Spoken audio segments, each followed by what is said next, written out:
America is now officially on the path of financial ruin.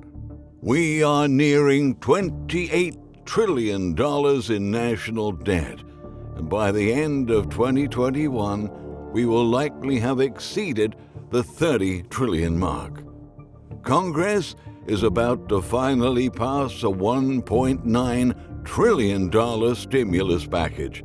In the short term, that will help to ease the pain of millions of American households and also provide assistance to some businesses across the country. However, a significant part of that spending isn't tied to priorities that are directly related to the current crisis, and considering we will have to borrow every single dollar spent in this bill, on top of all the standard borrowing that we are already doing, it seems that we're doomed to fall into a tragic debt spiral, one that will take decades to recover from. In other words, with almost $30 trillion in national debt, there's no question we are headed to the next Great Depression. That's what we're going to expose today. So stay with us. Don't forget to leave a thumbs up and share this video and subscribe to our channel to keep updated with the next chapters of the U.S. economic collapse. We're right on the verge of a major financial disaster, but as numerous devastating events are unfolding at the same time all around us, many can't afford to take a break to try and look at the bigger picture. Can we even blame them?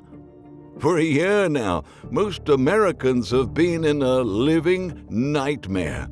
People's lives are still being turned upside down and dramatically falling apart.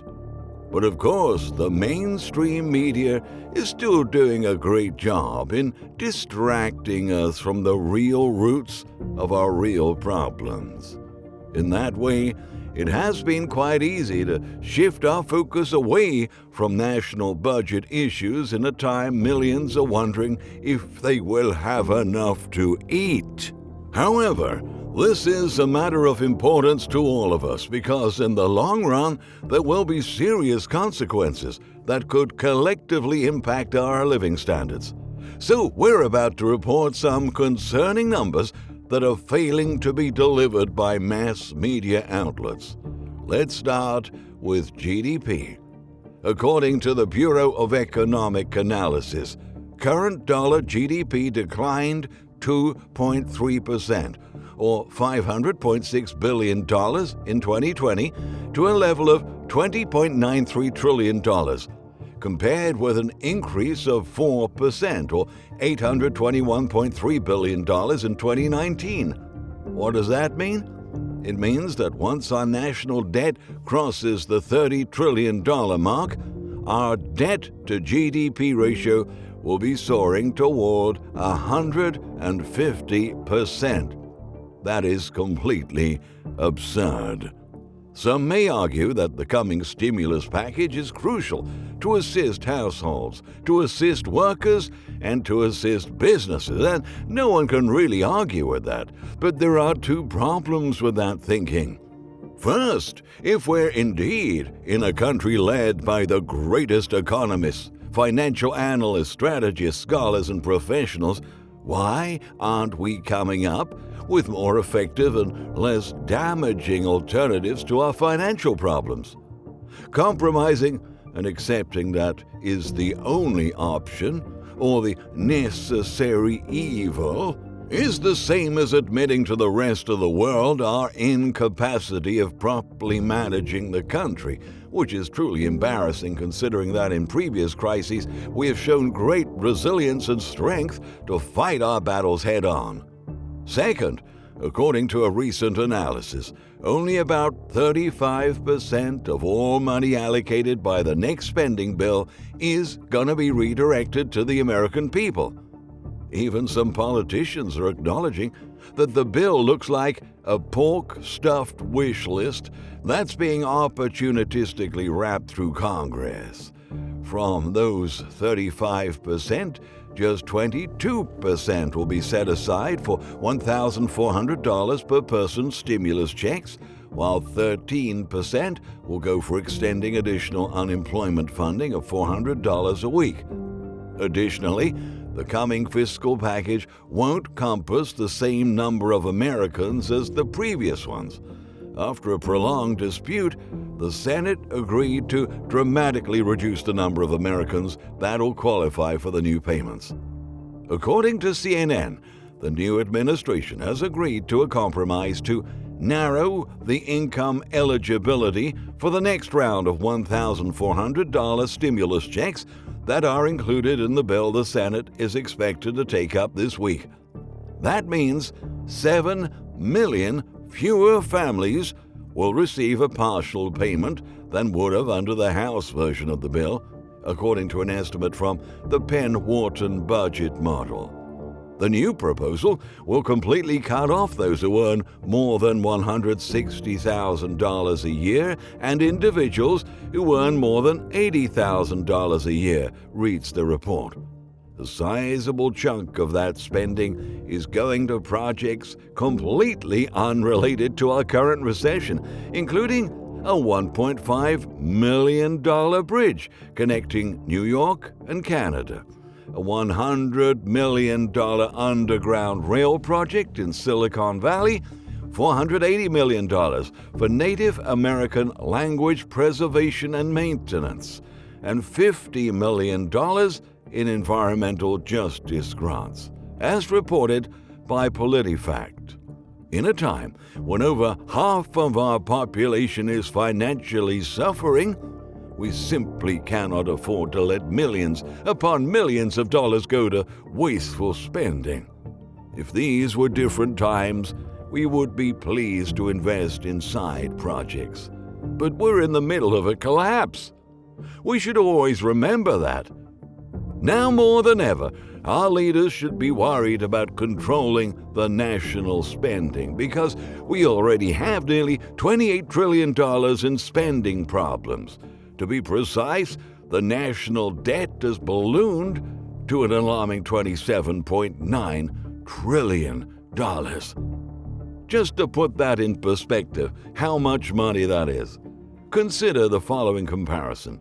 WLBT's Josh Carter has made in a recent article. Now, he says, if you were to stack $100 bills on top of each other, $1 million would be around the 3-foot mark, about the height of a chair or a toddler. If you kept stacking the $100 bills, eventually past the peak of the world's tallest building, going a little over half a mile into the air, that would be $1 billion. But we're going for $1 trillion, aren't we? This would have you stacking $100 bills into the stratosphere and past the International Space Station. You would have to stack these bills 631 miles above the Earth's crust. That would equal $1 trillion. Yep, just one. Now, imagine 28 stacks of 631-mile-high $100 bills. That's America's debt, Carter wrote. So now that you've pictured this monumental debt, you may be probably wondering, why should I be worried about this? To answer that question, we're going to rely on the analysis of Dr. Brandon Boland, an assistant professor of economics at Mississippi College. The national debt, Boland says, is a serious problem that the health crisis has significantly aggravated due to the trillions of dollars the country has spent in relief packages. This, in addition to the growing expense of Social Security benefits, which is only expected to expand the debt over time, has put America, Boland says, on a path that many economists consider unsustainable. When it comes to the matter of who holds America's debt, the most common belief is that China is the main holder, which is technically true. However, the percentage held by the Chinese government is really small. All in all, it's just around $1 trillion. The truth is that there are many foreign holders of U.S. public debt. For example, Japan is actually the one who holds the most, having around $1.26 trillion, while the United Kingdom, Ireland, and even Switzerland are also major holders. Altogether, these countries have taken on about $7 trillion of America's debt, which accounts for almost 25%. Okay, so now you may be thinking, who holds the rest? And the answer is, to put it simply, we do. A big part of our debt that most people don't know about is what we call intragovernmental debt, where the Social Security Trust Fund brings in more money than they spend, and so they actually loan money to the general fund of the United States Treasury, Boland outlined. So it's actually us borrowing money out of another federal agency's budget. That's about $6 trillion in debt that we just owe to other federal agencies within our government. In short, the public is the largest holder of debt in the United States. Now, according to data released by The Balance, taxpayers hold more than $21 trillion of the national debt, from which the Federal Reserve and the U.S. government hold around $10 trillion, and mutual funds hold a little over $2 trillion. The remaining debt is taken up by state and local governments, private pension funds, insurance companies, and banks. Moreover, it's important to keep in mind that the $1.9 trillion bill will come from borrowed money. The United States government borrows money by selling what we call treasury bonds, or treasury bills, to private investors or to foreign governments or to banks or to state pension plans, Boland explains. Whoever is willing to buy it, they sell these. Essentially, they're IOUs. Essentially, these bonds are used when the government has to raise money to fund economic plans such as the coming stimulus package. That is to say, the money that is going to be distributed doesn't come from the economy itself, but through selling the idea that the economy will recover and generate gains for investors, which is why this spending is seen as, here's that word again, unsustainable. Boland argues that America hasn't faced an existential crisis because of this debt yet, but there have been serious repercussions already, such as the fact that every year nearly 10% of the federal budget immediately disappears in order to pay interest on our debt. Another effect of this enormous rate of borrowing done by the U.S. government is that it leaves less money to be borrowed by private investors, a phenomenon known as crowding out. Basically, when the United States government or any government is borrowing money out of savers' hands, that leaves less money for private individuals to borrow and to invest, he says. That can harm long-term economic growth. It can be something that makes our economy grow slower over a long period of time. What all of this tells us is that we're trapped in a never-ending debt spiral that's about to spin out of control. As we've already fallen into this trap, the only way to survive is to keep creating, borrowing, spending more money. But at the same time, this means that we're compromising the future of the next generations. Our economy is going to be so exhausted, and most concerningly, overinflated in pretty much every sector, that we will be literally removing the prospects of a bright future for our children, and probably for our grandchildren too. As Thomas Jefferson once said, while trying to warn Americans about the dangers of conforming with debt-driven policies, I place economy among the first and most important virtues, and public debt is the greatest of dangers to be feared. To preserve our independence, we must not let our rulers load us with perpetual debt.